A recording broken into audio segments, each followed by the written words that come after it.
Friends, welcome to my YouTube channel. तो friends, आज का जैसा कि हमने स्टार्ट कर रखा है अपना सीरीज़ में भौतिक विज्ञान को फिजिक्स से रिलेटेड जो एचएसएससी क्लर्क वगैरह के एग्ज़ाम में जो आपके क्वेश्चंस पूछे जाते हैं, even that her competitive exams में यहाँ से क्वेश्चन आता है। यदि आप टीजीटी साइंस दे रहे हो या फिर आप पीजीटी फिजिक्स का पेपर देने जा रहे हो, तो यहाँ से भी जो देखो 6 से 8 और 8 से 12 जो आपका सिलेबस पूछा जाता है टैट की परीक्षाओं में, तो यहाँ से काफ़ी ज़्यादा इंपॉर्टेंट क्वेश्चन निकल के आते हैं आपके लिए। और साथ ही साथ स्टूडेंट, अगर आप एचएसएससी के एग्ज़ाम में बैठते हो तब भी आपके लिए काफ़ी ज़्यादा फायदेमंद रहता है साइंस, ठीक है। और यदि आप सी टेट का एग्ज़ाम दे रहे हो, टेट तो कोई भी हो, आपका विज्ञान जो है उसमें आती है, भौतिकी हमेशा आती है, तो स्टूडेंट यहाँ से जो है आपका काफ़ी इंपॉर्टेंट क्वेश्चन जो है बनते हैं आपके। तो इससे पहले हम फिजिक्स के 3 टॉपिक ऑलरेडी डिस्कस कर चुके हैं, तो ये चौथा टॉपिक रहेगा हमारा। तो स्टूडेंट, दूसरी बात, मेनली जो ये वीडियोस चल रहे हैं आपके, इसमें थ्योरी पोर्शन जो है वो ज़्यादा करवाया जा रहा है। अगले जो जैसे ही थ्योरी पोर्शन खत्म होगा तो मैं आगे एक वीडियोस बनाऊंगी, वीडियो की सीरीज चलाऊंगी जिसमें हम न्यूमेरिकल एबिलिटी के बारे में बात करेंगे, क्योंकि फिजिक्स के जो न्यूमेरिकल हैं वो काफ़ी ज़्यादा आते हैं स्टूडेंट पेपर में।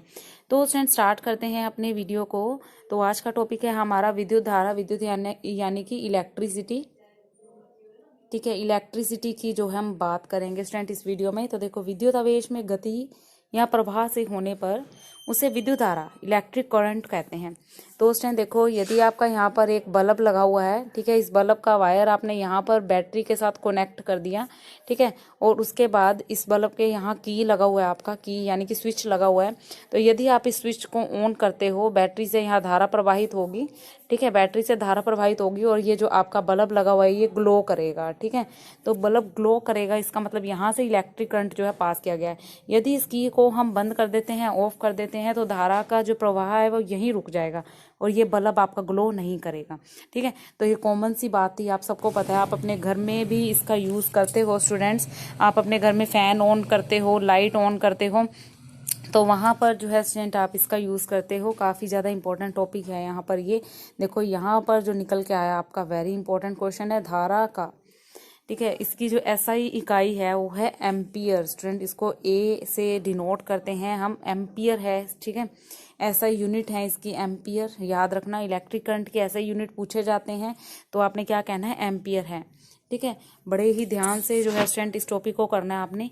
1 कूलम प्रति सेकंड की दर से प्रवाहित विद्युत आवेश को 1 एम्पियर धारा भी कहा जा सकता है। उसके बाद आता है स्टूडेंट हमारा विभवांतर, ठीक है।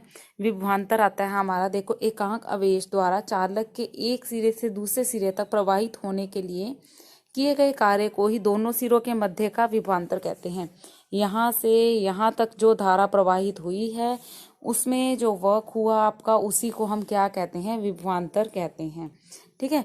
तो विभवांतर जो है V होता है ये आपका, ठीक है, जो कि किसके इक्वल होता है, जो काम हुआ डिवाइडेड बाय जितना आवेश, विद्युत आवेश जितना आपने दिया, ठीक है।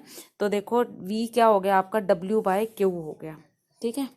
और साथ ही साथ स्टूडेंट आपने याद रखना है कि विभवांतर का जो मात्रक होता है वो वोल्ट होता है। धारा का क्या था आपका, एम्पियर, ठीक है, करंट का, और यहाँ पर विभवांतर का मात्रक क्या है, वोल्ट है। तो ये मात्रक जो है आपके बहुत ही लर्न करने वाली चीज है। नेक्स्ट आता है स्टूडेंट कूलाम का नियम, काफी इंपॉर्टेंट है ये भी, कूलाम का नियम। देखो, कूलाम के अनुसार दो स्थिर आवेशों के बीच लगने वाला बल उसकी मात्राओं के गुणनफल के अनुक्रमानुपाती तथा बीच की दूरी के वर्ग के व्युत्क्रमानुपाती होता है। तो देखो स्टूडेंट, जो आपका विद्युत क्षेत्र की तीव्रता होती है, विद्युत क्षेत्र में परीक्षण आवेश पर लगने वाले बल तथा स्वयं परीक्षण आवेश के अनुपात को किसी बिंदु पर क्षेत्र की तीव्रता कहते हैं। यदि परीक्षण आवेश का मान जो है आपका अंश या इस पर लगने वाले बल के इक्वल हो तो विद्युत क्षेत्र की तीव्रता जो होती है वो होती है E = F/0Q। नेक्स्ट आता है खोखले चालक के भीतर जो विद्युत क्षेत्र होता है, खोखले आवेशित चालक के भीतर विद्युत क्षेत्र हमेशा 0 होता है, याद रखना, ठीक है। और यदि इसको दिया गया संपूर्ण आवेश कहते हैं तो इसके बाहरी पृष्ठ पर ही संचित रहता है ये। नेक्स्ट है संधारित्र। संधारित्र के समान आकार के 2 प्लेट होते हैं जिस पर बराबर और विपरीत आवेश जो हैं वो संचित रहते हैं और इसका प्रयोग आवेश के संचय में भी किया जाता है। विद्युत अपघटन है, ये ज़्यादा इंपॉर्टेंट टॉपिक है स्टूडेंट आपका, विद्युत अपघटन। ये कुछ ऐसे पदार्थ होते हैं जिनमें से विद्युत धारा प्रवाहित की जाती है तो वे अपने आप अपघटित हो जाते हैं, ठीक है, इलेक्ट्रोलाइट हो जाते हैं, जैसे अम्लीय जल, नमक का जल इत्यादि, ठीक है। नेक्स्ट आते हैं स्टूडेंट आपके फैराडेज लॉ। फैराडेज का फर्स्ट लॉ क्या है, प्लस 2 का टॉपिक है ये स्टूडेंट। प्रथम नियम, वैद्युत अपघटन की क्रिया में किसी इलेक्ट्रोड पर मुक्त हुए पदार्थ की मात्रा संपूर्ण प्रवाहित आवेश के अनुक्रमानुपाती होता है।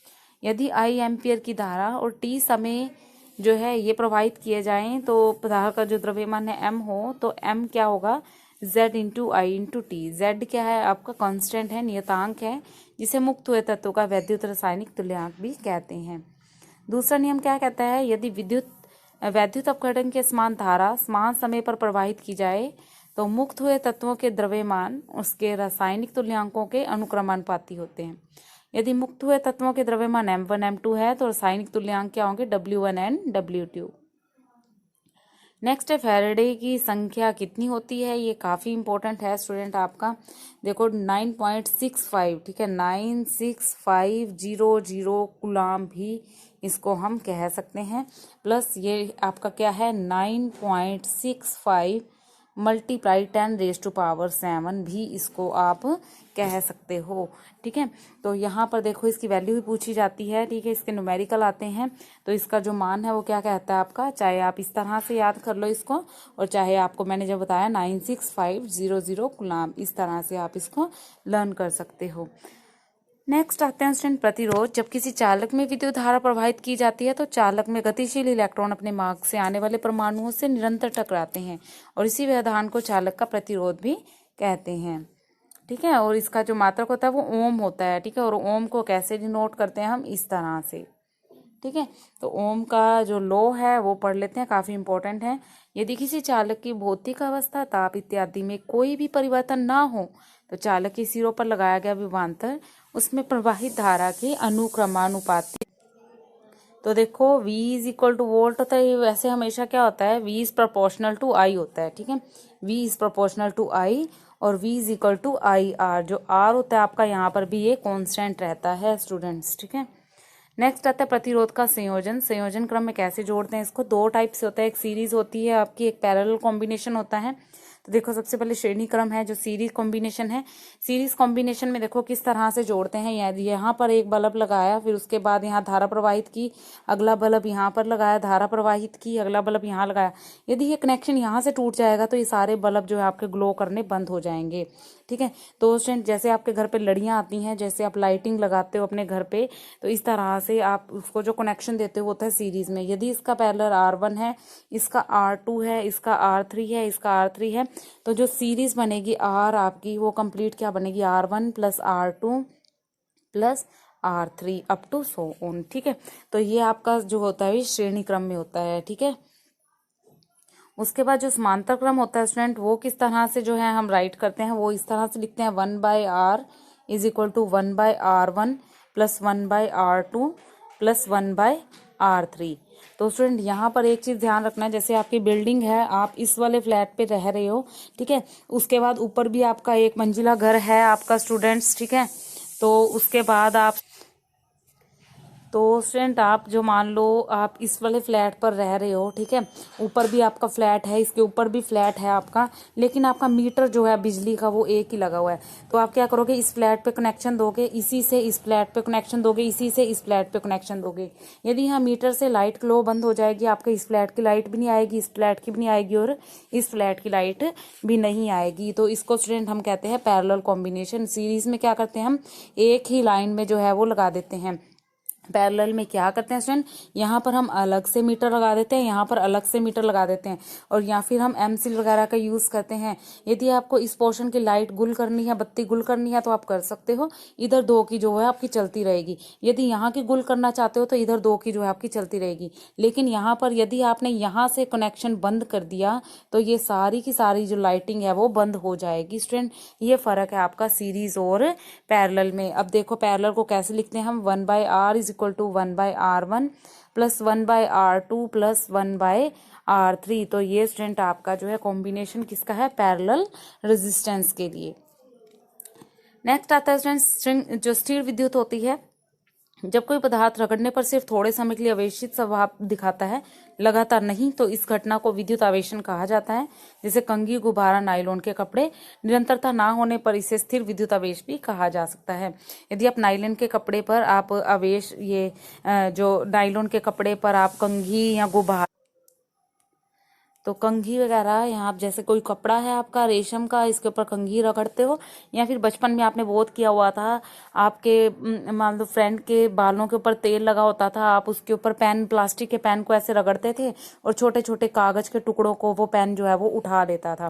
ठीक है, तो इसी को स्टूडेंट हम क्या कहते हैं? विद्युत कहते हैं। कौन सी विद्युत? स्थिर, जो निरंतरता नहीं होने पर आवेश को हटा दिया जाता है। नेक्स्ट आता है स्टूडेंट अति चालकता। कुछ पदार्थ अत्यंत कम ताप पर पूर्णतः शून्य आवेशित प्रदर्शित करते हैं। इस गुण को अति चालकता भी कहा जा सकता है, सुपर कंडक्टिविटी बोलते हैं स्टूडेंट। तो शून्य प्रतिरोध के अलावा भी क्या होता है? अति चालक की दशा में पदार्थ के भीतर चुंबकीय क्षेत्र भी शून्य हो जाता है, जिसे मेंसर प्रभाव या भी कहा जा सकता है। तो स्टूडेंट ये विद्युत के कुछ थ्योरी पोर्शन थे, हमने कर लिए। अब इसके जो आपके न्यूमेरिकल कहाँ कहाँ से आ सकते हैं स्टूडेंट? ओम्स लॉ से न्यूमेरिकल आ सकते हैं, जूल्स लॉ और कूलम्स लॉ से भी आपके न्यूमेरिकल आ सकते हैं। इसके अलावा यहाँ से क्वेश्चन आता है स्टूडेंट एसआई यूनिट। तो आपने जो एसआई यूनिट पढ़े हैं स्टूडेंट वो आपने याद रखने हैं। एसआई यूनिट से एक क्वेश्चन जो है आपको पेपर में देखने को जरूर मिलता है। तो स्टूडेंट वीडियो पसंद आई हो तो प्लीज़ लाइक और सब्सक्राइब कीजिएगा चैनल को, और साथ ही साथ फ्रेंड्स शेयर कीजिएगा वीडियो को ज़्यादा से ज़्यादा, ताकि सभी बच्चों तक जो है ये नोटिफिकेशन जो है पहुंच सके। Thank you.